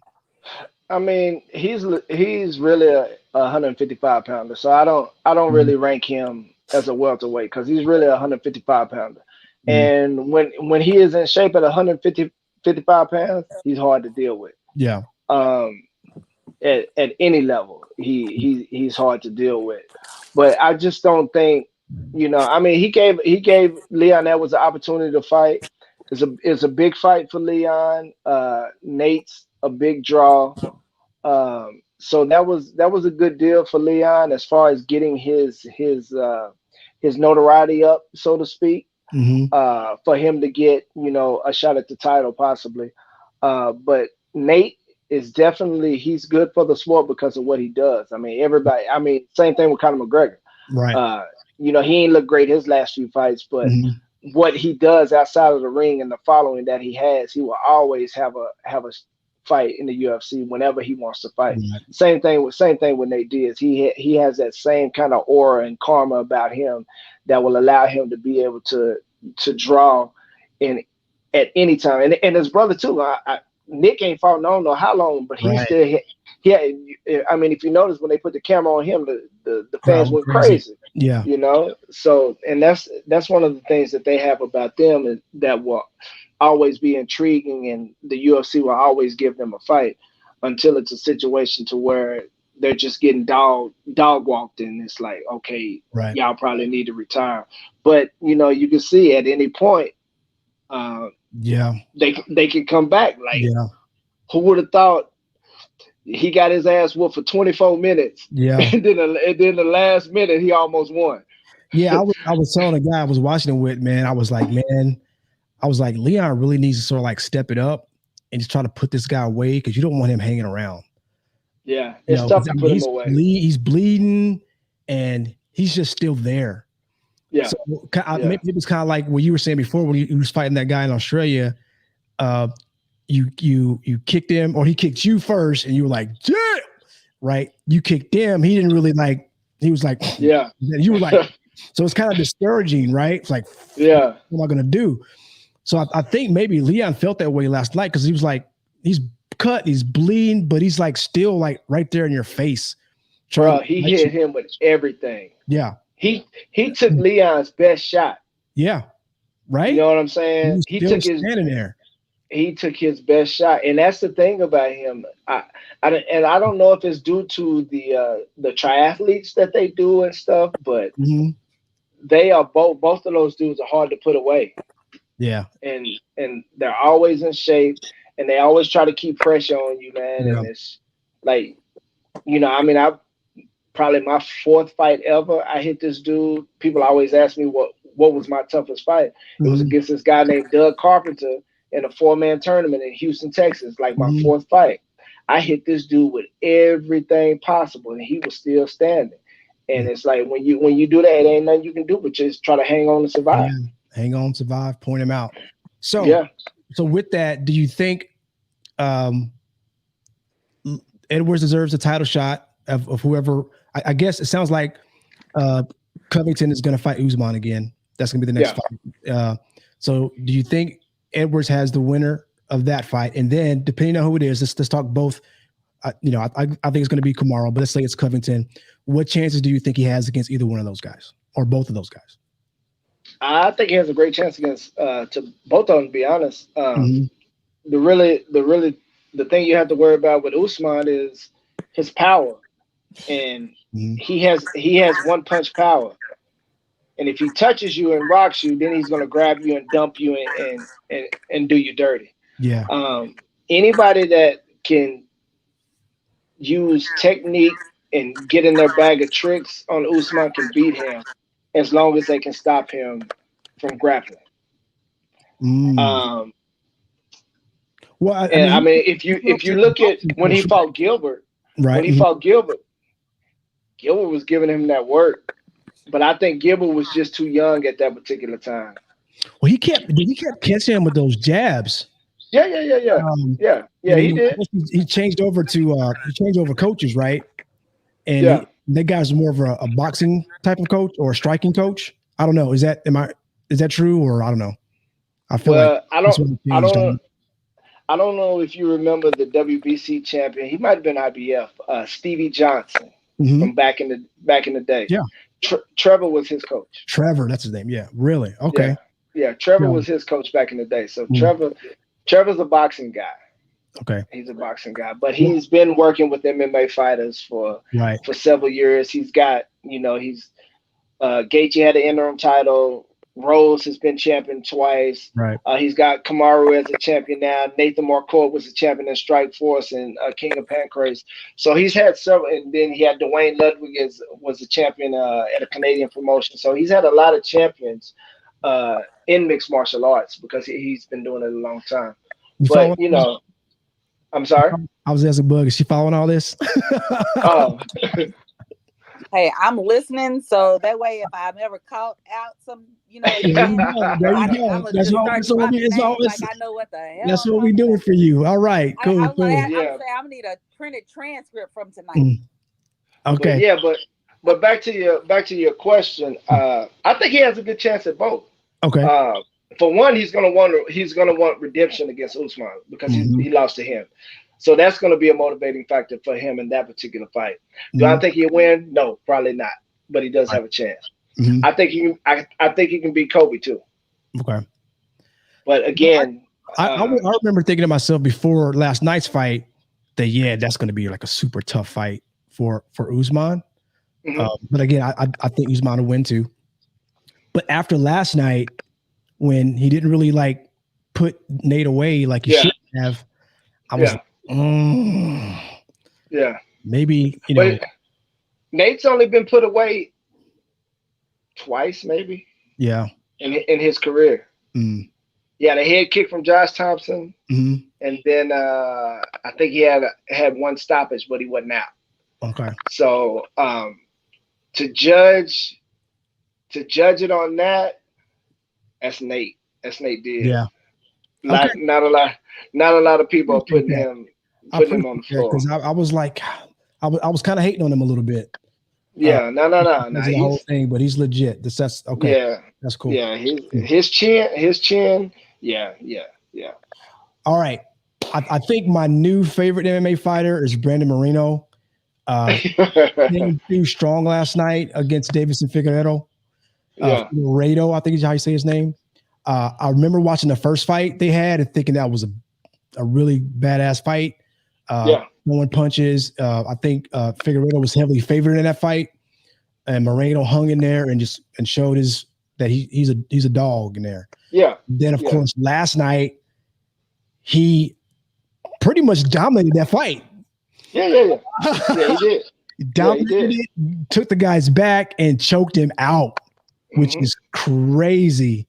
And I always like it. Same thing with Rose when she just won the championship. I always love when they get to the end and Buffer's announcing that they're the champion and they're crying. I always get like goosebumps and shit like that. I'm like, man, that's cool for that dude, man. And he's just like this little 125-pounder guy, always smiling and doesn't look like he's that tough, Same with Rose, man. You see Rose, she's kind of like, but she doesn't look that tough. But what do you think about that fight last night? He did his thing, man. That's one of those situations where legitimately you go back and look at the film and you make adjustments, and that's what he did, and like complete domination. Do you think Figueiredo was overconfident? No, I don't think so. I don't think so. I mean, maybe, but I mean, how could you be after the first fight that they had? Yeah. You know what I'm saying? You need to be watching film too and reevaluating because you was in trouble a couple of times in that first fight. Yeah, he was. But I think just the motivation, man, with his three daughters and it last night was just his time. It's one of those things where all the stars align that he wasn't going to lose that fight last night under any circumstance. Right. Yeah, it was just one of those. It was just one of those things where he knew there was no way he was going to walk out without the belt. Right. And then, and it showed. It showed in his preparation. It showed in the fight. It showed in his confidence. And they were even touching on it during the broadcast. That the way he sounded in the fighter meetings, you could just see it in his face and in his aura that he was going to win regardless. Right. So before we get to the main event, I know I said I don't want to talk about those three cards. I started out talking about the light heavyweight fight with Paul Craig and Hill. But I kind of want to go back to the Damian Maia Bahal Muhammad fight. Just because the Damian Maia factor with age. You were one of those fighters, I think, that fought, for a long time. You were fighting into your 40s. When do you, I guess everybody's different, but when should fighters know when, this is it for me. Like I shouldn't be getting in here anymore, because it's a young man's game, and Muhammad's not that. He's okay. He's a good fighter, but you saw like Leon was like dominated him for the most part. He was fighting some no names before that, I think, or he won some good fights. Damian Maia's a big name in MMA and UFC, but of course he goes in there and is trying to just do that single leg the whole fight for the most part. I think it worked like once or twice. What do you think about fighters fighting in their mid to late 40s or even in their 40s in general? I mean, honestly, it depends on matchups. Mm-hmm. To be honest, I mean, because I got 14, 15 fighters at the gym, probably 8 to 10 pros, and on any given Saturday, I can go in there and beat up everybody in the gym. So with the right matchup, I could go in and fight again and be successful if I wanted to. But at the level that Maia's at, like it's time for him to retire. You think so? Yeah, he can't impose his will, but if they give him the right matchup, right, he could still look impressive. Right. If they give him somebody, a little bit older, less seasoned with counter wrestling, then he can go in and kind of impose his will a little bit. But all them top dogs and them hungry ones, it's gonna look just like it did last night. So you think with fights like that? So maybe I was thinking, well, maybe I was like, it's not a fight I want to watch. But do you think a lot of these fighters, their names are carrying their the cards, or not the cards, but they're just carrying whatever event they're having? If they're a big name before, people will come out and watch them fight. Yeah. Okay. I mean, Maia's been around a long time, but it's time for him to go. I mean, Woodley's 37. It's time for him to go. Yeah. His last 4 fights, he been socked up and looking bad. Like, and he's 3-4 years younger than Maia. Well, they released him, didn't they? Didn't the UFC release him? Yeah. But he's finna fight Jake Paul. Yeah, and going back, I think he's gonna get slept. You think so? Huh? So, well, going back to the whole pay thing in the UFC that you were talking about, they're saying that this is going to be the most money he's ever made in a fight. Yeah, he's already got $1 million guarantee, I believe. Wow. So he's never made $1 million in a fight before, and he was a champ. No, that's crazy. Maybe 500 to 600. Wow. At the most, but never $1 million. Wow, that's crazy. Only person that really had done that was Conor. And of course, you see, Conor made the most money he ever made when he went to boxing, though. Yeah, when he fought Floyd. Yeah. I knew how that was going to turn out too. He was making $800 to $1 million in the UFC. Then when he fought Floyd, and got like $75 million. That's crazy. So, but yeah, I mean, he had to pay the UFC like 32% though. Woo! Damn. Yeah. For them to allow him to fight. To do that. But I guess it's worth it for him. It's still a bigger payday than what he got. So let's go ahead and go to the main event. Israel Adesanya against Marvin Vettori. Pretty much a 5-round shutout. I thought that that would kind of be the case. I actually did go back and watch the first fight again. I didn't watch it when it really happened.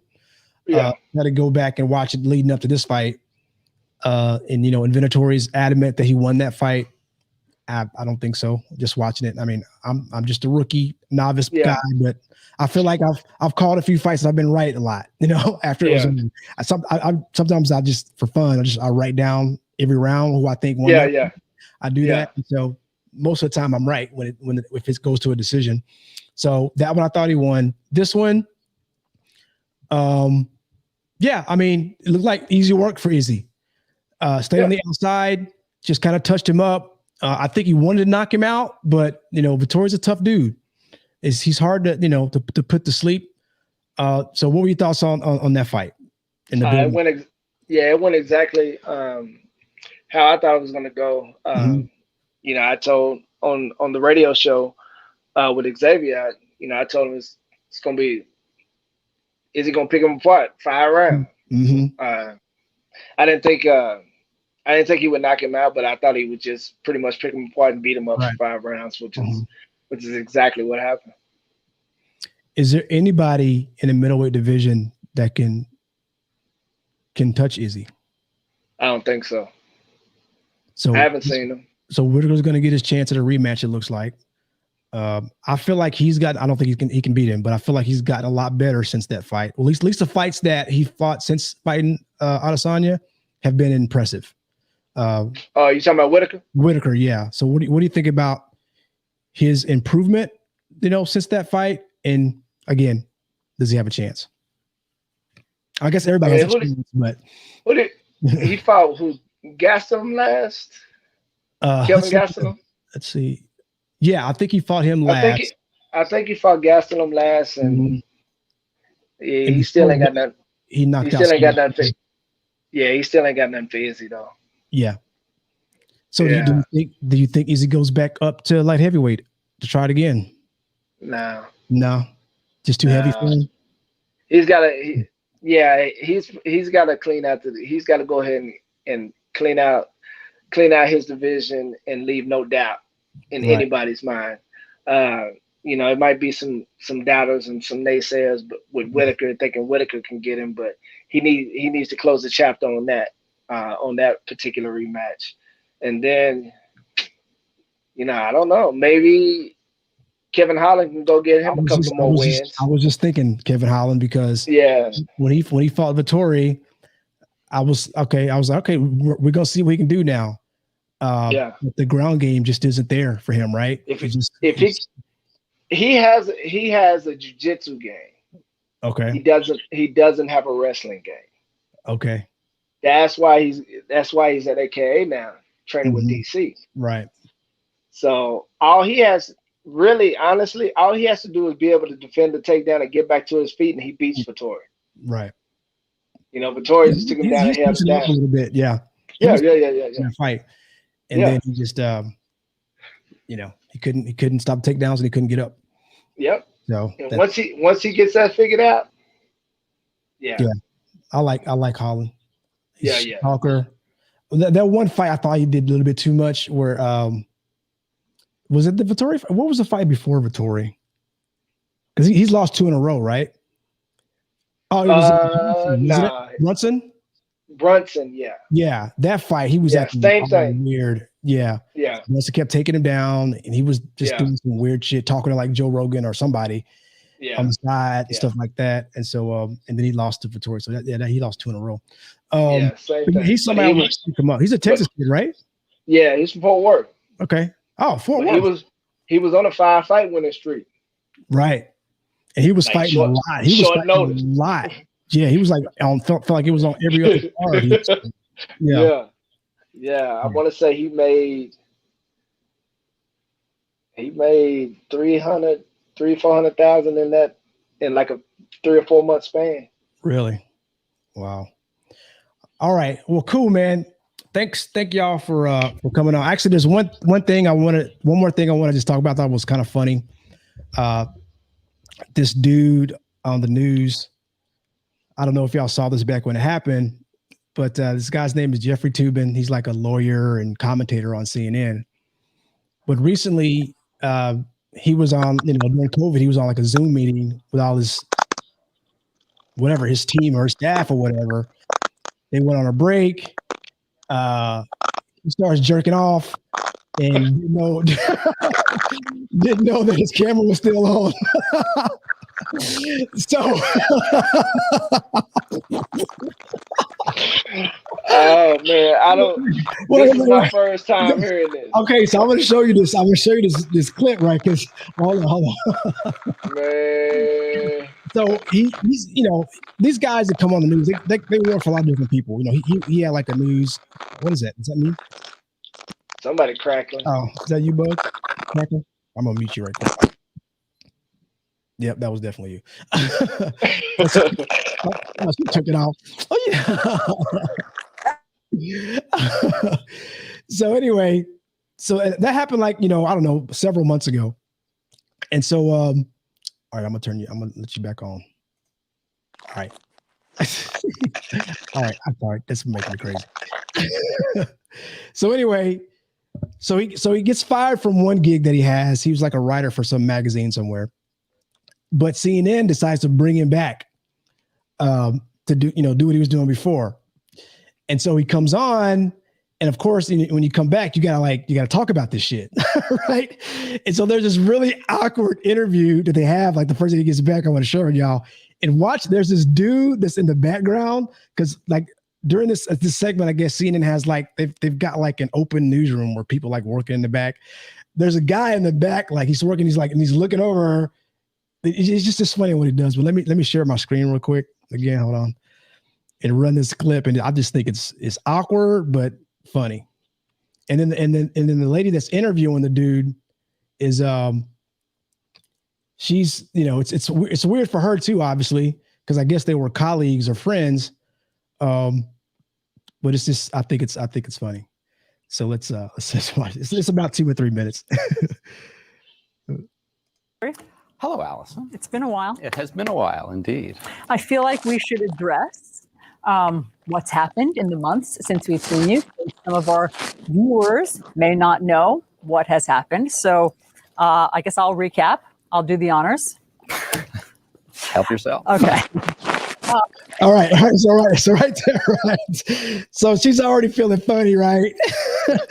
And she's like, I'll do it. He's like, help yourself. Like, it's coming. But so is that the guy? Yeah, that's the guy. Okay. That's the guy. Y'all can hear that fine too, right? Yeah. Y'all can hear they say, okay, cool. So here we go.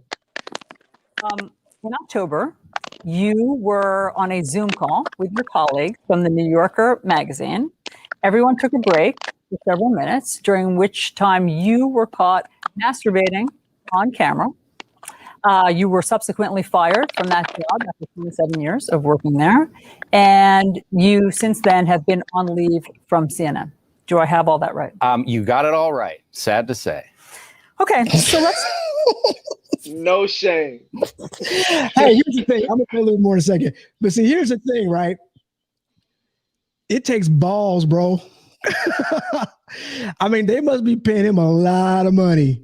Man. They're like, all right, let's just get through this, man. You know? He's like, yep, that's it. You got it. You got it right. I'm talking. I'm not going to try. But now, the weird thing, so, all right, so can y'all see? I don't know how well y'all can see this, but you see that dude in the back? Yeah. I don't know if you can see his face, but he's just like, oh, shit. Then watch him. He's going to like jet off he's going to try to get out of the way. They're going to change the camera angle. But his response, though, is like just weird to me. It's like, so what? You doing all this other stuff now, but this is... Start there. Okay. To quote Jay Leno, what the hell were you thinking? Well, obviously, I wasn't thinking very well or very much. And it was something that was inexplicable to me. I think one point, I wouldn't exactly say in my defense, because nothing is really in my defense. I didn't think I was on the call. I didn't think other people could see me. You thought that you had turned off your camera? Correct. I thought that I had turned off the Zoom call. Now, that's not a defense. This was deeply moronic and indefensible. But like, I mean, that is part of that is part of the story. Oh my God. And I have spent the 7 subsequent months, miserable months in my life, I can certainly confess, trying to be a better person. I mean, in therapy, trying to do some public service, working in a food bank, which I certainly am going to continue to do, working on a new book about the Oklahoma City bombing. Gotta get that promo in. Trying to get that book the promo kind in. of person that people again. I'm sure you've replayed that embarrassing moment over and over many times. Have you ever thought about what it must have been like to be on the receiving end of that Zoom call? Well, I haven't just thought about it. I've spoken to several of my former colleagues. All right, I think that's enough. So I just thought, man, that was crazy. Oh, let me get my shit together here. There we go. Yeah. And then he starts talking about, I'm doing community work now. I'm in therapy, you know. All this fucking like PR shit you got to come out and say. Oh man, crazy. how do you not know your camera's on? Got me. There's usually like a little light. I know, like on mine right now, there's like a little light right there. That's how I know the camera's on. I think that some part of him thought it was cool. Probably so. He got there doing Pee Wee Herman shit. But it's funny because But wait a minute. what do you got, Bug? Let's point out the fact that he still made it back onto CNN's station. Yeah. And had his skin color been a little different. Oh yeah. Yeah, it makes you wonder. Oklahoma City bombing. I wrote a book on Oklahoma City bombing. He just started to throw that plug in there. And why is he in therapy? Like, right. For jacking off on his Zoom call. Well, yeah. But I think the latter part of that statement is why, right? On the Zoom call.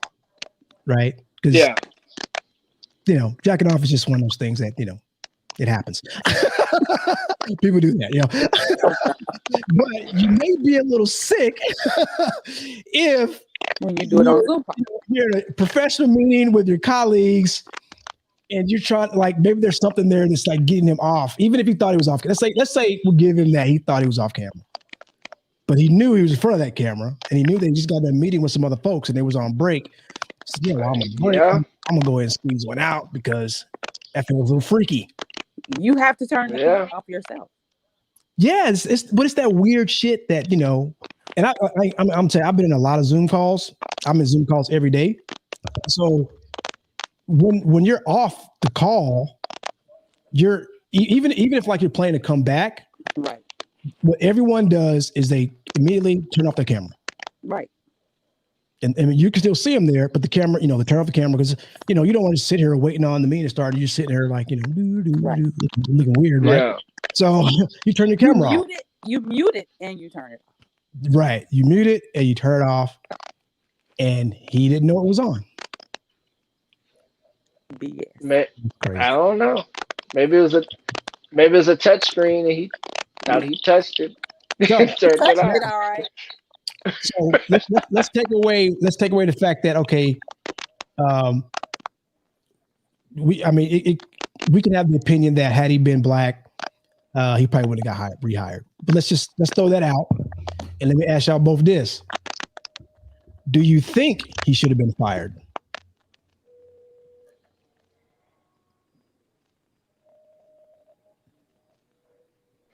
I mean, yeah. Well, I mean, yeah. I think if you like, I've seen people get fired for a lot less working in corporations. Yeah. When it comes to like sexual harassment and all those type of things. So how do they justify this? There is no justification. Well, I think that all the people, like even the lady that's interviewing him, she works with him. Therapy. He's going to therapy. Yep. Clearly, they have accepted his return. Service. Yeah, community service, right? So obviously, I guess there's room for forgiveness, right? Which sounds like his colleagues have done that. Because I guess nobody's tripping. Somebody made a decision, right, to bring the dude back. Yeah. He just said he talked to all his colleagues in that meeting, and he apologized to them and all that stuff. So I think they would have had to be like, yeah, it's okay. Bring Jeff back. It happens. I can't even have perspective for men and women, I guess. Yeah. How do you even begin that conversation though? Hey, G, I know you saw me with my shit in my hand. But can you, like, it was an accident. Can you just can you forgive me for showing you my meat on Zoom? Like, how do you have a conversation with all your other colleagues? Right? I don't know. Yeah. We had now everybody knows how you release. I don't know how that conversation goes with all his. Was that one Zoom call, or did he just have to talk individually to everybody? Right. That's crazy. Yeah, it makes me wonder. Like, okay, we're on a Zoom type call right now, right? Usually, when you're on the type of calls, this is all that you can see on anybody, like from here on up, right? Yeah. I'm wondering if he was just kind of like here, just not showing that, or did he like back up? He done laid back in the chair. See, I'm sure CNN pays him a lot of money. Did he stand up? Right? Did he stand up 1 minute? Right? Or maybe he was.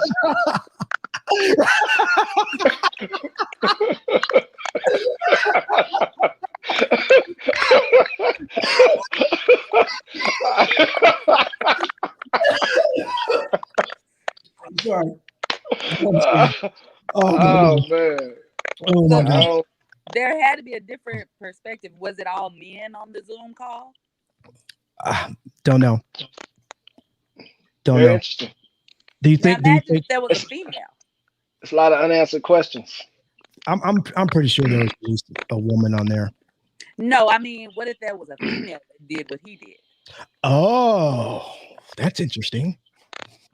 Very much so. Like, what would happen? She probably would have got a slap on the hand and be like, "Okay, you can't come to work for a few days."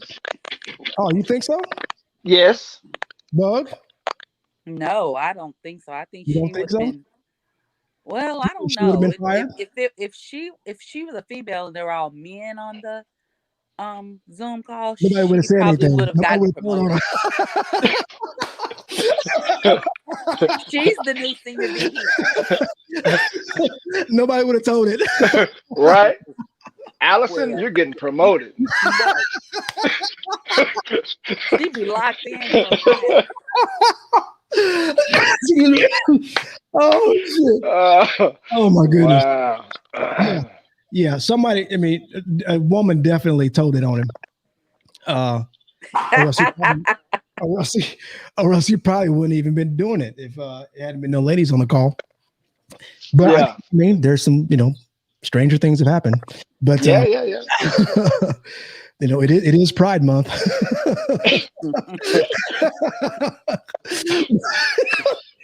which led me to ask, watching the UFC last night, why is everybody's names in rainbow colors? Did you notice that on their uniforms? I didn't even notice that. They stole the rainbow.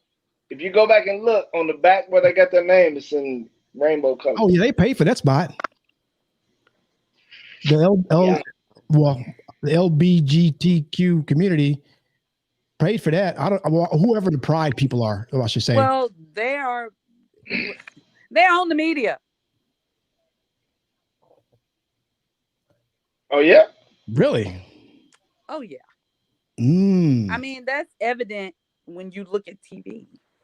It's everywhere. Oh, big time. It's in your commercials. It's everywhere. So, yeah. That's interesting. Yeah, you're right. We have to talk about that on a different day. Yeah. I have to write that down. Right. Yeah, I was about to say homework on that. Yeah. Put that in your notes. I'm gonna write that one down, man. Yeah, for sure. I wanted to share that much. Man. I thought that was funny. I can't. Yeah, we could definitely have a conversation about whether or not he was someone else. If he got fired, they let him come back. But now that they got to so they did this little 10-minute spot here, right? And so now it's like they just carry on like it never happened. But guess what? There could have been just one female that nobody wants on there, and that they're because we're trying to get rid of her. But he kind of took a fall for it, but then he got his job back. He just got a slap on the wrist and got his job back. Yeah. Very interesting. Yeah.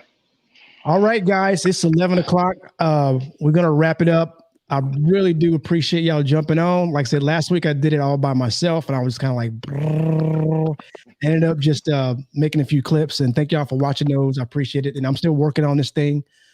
So I've been trying to. Oh, Bug got kicked out. I've been trying to over the past few years, just been trying to do something like this. And I was talking to a buddy. He said, "Man, just stop overthinking all this. Just get on there and do it. If it's not that good, who cares? Just go do it."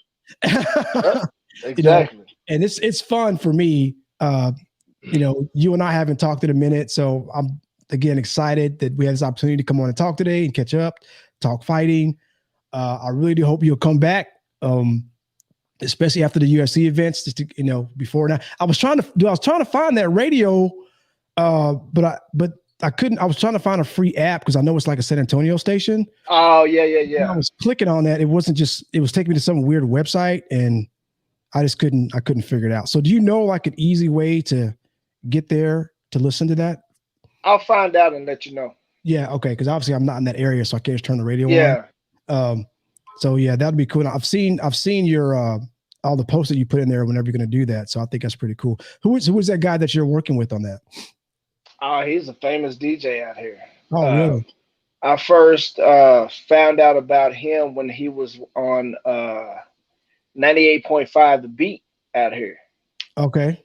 And how we ended up hooking up was he would be talking about the fights that are coming up. Mm-hmm. And then I would tweet him on air. Oh, okay. And then he would see my response to his tweet and he would mention it on air. Mm-hmm. And then the pandemic kind of went down, and then the fight started happening again during the pandemic. And so every time he would post about fights coming up, he would always hit me up on his Facebook post. He's like, well, let me ask my guy here from San Antonio that's been in the game for a long time. Let me get his opinion on it. And then he was like, he hit me up. He's like, we should do this show. We should do this more regular. And I'll put it on my radio show, and we'll do it like that. So that's how that ended up jumping off. And I mean, it's cool. It's fun for the most part. Cool. We pretty much just do the big fights, pretty much the bigger fights. All the big fights. Yeah. Yeah. Cool. Yeah. We don't do every kind. I mean, they have a UFC every week. Yeah. I'll watch those fights. But yeah, if it's not like a big fight, I don't really, get too crazy. I try to watch them all now because I really wanted to start to learn all the fighters. It's really cool now because I'm starting to like know fighters now. But it seems like every event, there's a new guy I never heard of before. Oh yeah, right. Yeah. So I'm like, damn. I got one that's gonna be there soon. Word.